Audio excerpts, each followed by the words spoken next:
Hello, কেমন আছো তোমরা সবাই? দুবাই লাইফের আরেকটি নতুন ব্লগে তোমাদের সকলকে স্বাগত জানাই।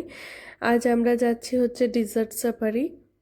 সবাই রেডি হয়ে বেরিয়ে পড়েছি, বাজে তখন হচ্ছে ওই 2টো-2:30। সেরকমই আমাদের গাড়ি বলা ছিল। আমাদের পিক অ্যান্ড ড্রপ ফেসিলিটিস নেওয়া ছিল। এখানে ডিজার্ট সাফারি করতে গেলে দুরকমই হয়। এক হয় যে বাড়ির থেকেই তোমাকে পিক করে আবার রাতে ডিজার্ট সাফারি করা হয়ে গেলে তারপর আবার রাতে তোমাকে বাড়ির কাছে ড্রপ করবে। আদারওয়াইজ কেউ চাইলে নিজেরাও সেখানে চলে যেতে পারে, তারপর সেখান থেকে গিয়ে যাবতীয় যা কিছু ডেজার্ট সাফারির আছে সে সমস্তগুলো করতে পারে। আমরা তো এই পিক অ্যান্ড ড্রপ ফেসিলিটিসটাই নিয়েছিলাম। এখন আমরা রাস্তাতেই যাচ্ছি, রাস্তাগুলো দেখেও বুঝতে পারবে কীরকম, চারিদিকটাই মরুভূমিরই মতো। এখন আমরা চলে এসেছি একটা স্টেশনে, যেখান থেকে আমাদেরকে আবার অন্য গাড়ি করে নিয়ে যাওয়া হবে ডেজার্ট সাফারি করতে। এসে দেখছি প্রচুর ভিড়, কারণ এখন তো এখানে ঠান্ডা পড়ে গেছে। আর এখানে এটাই হচ্ছে ট্যুরিস্ট ভিজিটের মেন সময়। আর দুবাই এসে ডেজার্ট সাফারি করবে না, এরকম কি আর হতে পারে? তো এখানে এই গাড়িগুলো ছিল, এই গাড়িগুলো চাইলে নিজেরা রেন্ট নিয়ে আমরা ডেজার্টে গিয়ে চালাতে পারি, মরুভূমিতে চালাতে পারি, যেরকম ওই আর কি সিনেমা শুটিংয়ে দেখানো হয়, স্টানিং টাইপের। তো এটার একটা প্রাইস লিস্ট তোমাদের সাথে আমি ভিডিওতে দেখবে শেয়ার করেছি। ডাবলে চাপলে এটা 250 দিরহাম মতন বলছিল, আর সিঙ্গেল কেউ যদি একাই চালায় তাহলে ওই 150 দিরহাম মতো। এখানে তো আমরা দাঁড়িয়েই ছিলাম, তো দাঁড়িয়ে দাঁড়িয়ে বোর হচ্ছিলাম, তাই তিন্নি এখানে হর্স রাইডিং করেছে একটুখানি। তারপর ওই যে ইগল টিগল নিয়ে ছবি তোলা হয় সেগুলোও করেছে। তারপর তারই মধ্যে ওই 1 ঘন্টা মতো ওখানে ওয়েট করার পর আমরা চলে এসেছি। ওই গাড়িতে করেই আমরা চলে এলাম আরেক জায়গায়, যেখান থেকে আমাদেরকে মেন ডেজার্টে নিয়ে যাওয়া হবে। তার জন্য আলাদা গাড়ি আসবে, আমাদেরকে আবার আলাদা গাড়ি পিক আপ করবে। আসলে এরকম করা হয় কারণ কি, সব গাড়ি তো বালির মধ্যে চলতে পারে না। তো এবার যা বড় বড় এখানে স্যান্ড ডিউন্সগুলো ছিল, তোমরা ভিডিও দেখলেই বুঝতে পারবে গাড়িটা কি পরিমাণ কাঁপছে।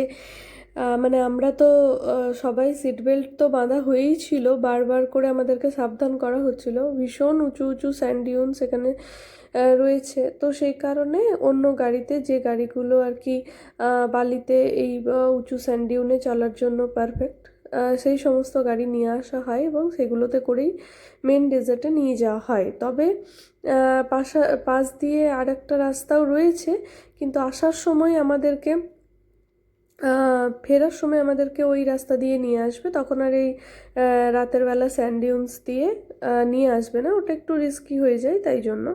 কিন্তু যাওয়ার সময় যাতে আর কি সবাই দেখতে পায়, এক্সপ্লোর করানোর জন্যই আর কি এই দিক দিয়ে নিয়ে যাচ্ছে। তোমরা দেখতেই পাচ্ছ গাড়িটা, মানে কিভাবে ভিডিও করছি, কোনোভাবেই আর কি এক জায়গায় স্থির রাখা যাচ্ছে না ফোনটাকে। তো যাই হোক, এইভাবেই আনন্দ করতে করতে খুব মজা হচ্ছিল গাড়ির ভেতরে, সবাই ভীষণ হাসাহাসি করছিলাম। ওই করতে করতে এখন ক্যাম্পে চলে এসেছি। এই যে এই গাড়িটা করে আমরা এলাম ল্যান্ড ক্রুইজারে করে। তারপর এখানে এসে তো ফটো তোলার অনেক কিছুই রয়েছে, এই যে কান্দুরা পরে, আবায়া পরে কেউ চাইলে ফটো তুলতে পারে। ডেজার্ট সাফারির যে বুকিংটা করেছিলাম তার মধ্যে এই হেনা, তারপর খাবার, তারপর আমরা যে এখানে এসে ফটো তুলছি, তারপর যে স্যান্ড ডিউন্সের মধ্যে যে গাড়িটা করে এলাম, সমস্ত কিছুই কিন্তু ওই একটা টিকিটের মধ্যে ইনক্লুডেড থাকে। আলাদা করে তোমাকে পে করে আর কিন্তু কিছু করার দরকার নেই। তো আমরা সবাই একটু হেনা করলাম। এদের অ্যাকচুয়ালি যেগুলো এদের ট্র্যাডিশনের মধ্যে থাকে, এদের নিজস্ব কালচার, সেগুলো সমস্ত কিছুই তুমি ডেজার্ট সাফারি গিয়ে দেখতে পারবে। এরপর আমরা খাবার জন্য একটা টেবিল বুক করে নিয়েছিলাম, যেখানে স্ন্যাক্সগুলো আমাদেরকে ওরাই সার্ভ করে দিল। তারপর ওখানে তো কাবাব মেক হচ্ছিল, আর ভেজ নন ভেজ সমস্ত খাবারেরই অনেক অপশানস থাকে। তবে ননভেজ খেলেই তাহলেই তোমার ওখানে গিয়ে খেয়ে মজা লাগবে। তারপর এই যে শুরু হয়ে গেছে ওদের স্টেজ পারফরমেন্স, অনেক রকমের স্টেজ শো হয়েছিল এবং অনেকক্ষণ ধরে হচ্ছিল। এই যে সমস্ত কিছু ওদের ট্র্যাডিশনাল ড্যান্স ফর্ম, মেয়েরা সব বেলি ড্যান্স করছিল, ছেলেরা তন্দুরা ড্যান্স করছিল। আর এই যে আমরা টেবিল বুকিং না করলে আমাদেরকে এখানে বাইরে এইভাবে বসে খেতে হতো। তো যেহেতু প্রচুর ভিড় ছিল সেদিনকে, অ্যাকচুয়ালি বাইরে বসে খাওয়াই যেত, টেবিল বুকিংয়ের জন্য আমাদেরকে কিছু এক্সট্রা পে করতে হয়েছিল, কিন্তু বাইরে বসে খাওয়াই যেত। কিন্তু এত ভিড় ছিল, মানে আমাদের যখন আমাদের যখন ডিনার সার্ভ করা হচ্ছিল তখন ওখানে স্ন্যাক্সও সবাই পাচ্ছিল না। তো যেহেতু বাচ্চা এবং মা বাবা নিয়ে আমরা গেছিলাম, একটু আমাদের জন্য প্রবলেম হতো, সবাইকে লাইনে দাঁড়িয়ে দাঁড়িয়ে অতক্ষণ ধরে খাবার নিতে হতো। তো সেই কারণে আর কি আমরা টেবিলটা বুক করে নিয়েছিলাম, তাতে কিছু তো ফেসিলিটিস পেয়েইছি। আর তারপর অনেকক্ষণ বসে বসে ওখানে এই সমস্ত যা কিছু ওদের ড্যান্স আর কি দেখছিলাম, ভীষণ ভালো লাগছিল। অনেকক্ষণ ধরে স্টেজ পারফরমেন্স হচ্ছিল, অনেকক্ষণ ধরে স্টেজ শো হচ্ছিল, এক একবার এক এক রকমের বিভিন্ন ধরনের ড্যান্স ওরা করছিল। এগুলো কিন্তু এখানে ভীষণ ফেমাস। ইভেন যে কোনো ধরনের এদের নিজস্ব প্রোগ্রামে এই ধরনের ড্যান্স হয়ে থাকে। তোমরাও আমাদের সাথে এই প্রোগ্রামগুলো এনজয় করতে থাকো।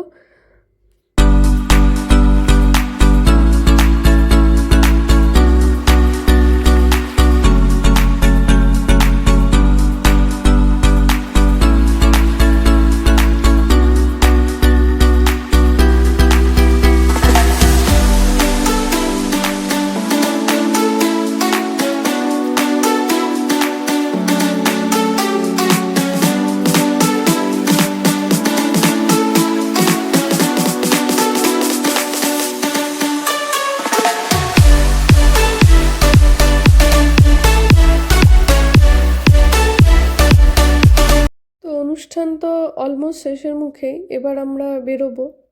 তো অনেক ভিড় ঠেলে তারপর বাইরে বেরিয়েও দেখি একটা বিশাল লাইন।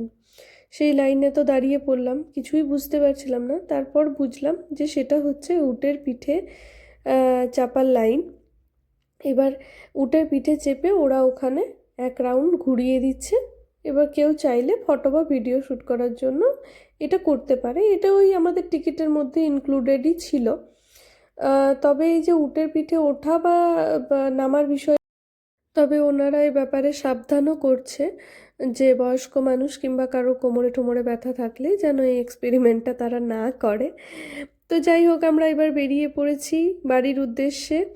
আমার আজকের ভিডিওটা তোমাদের কেমন লাগলো কমেন্টে নিশ্চয়ই জানিও, ভালো লাগলে একটা লাইক করে দিও। আর তোমরা সকলে ভীষণ ভালো থেকো।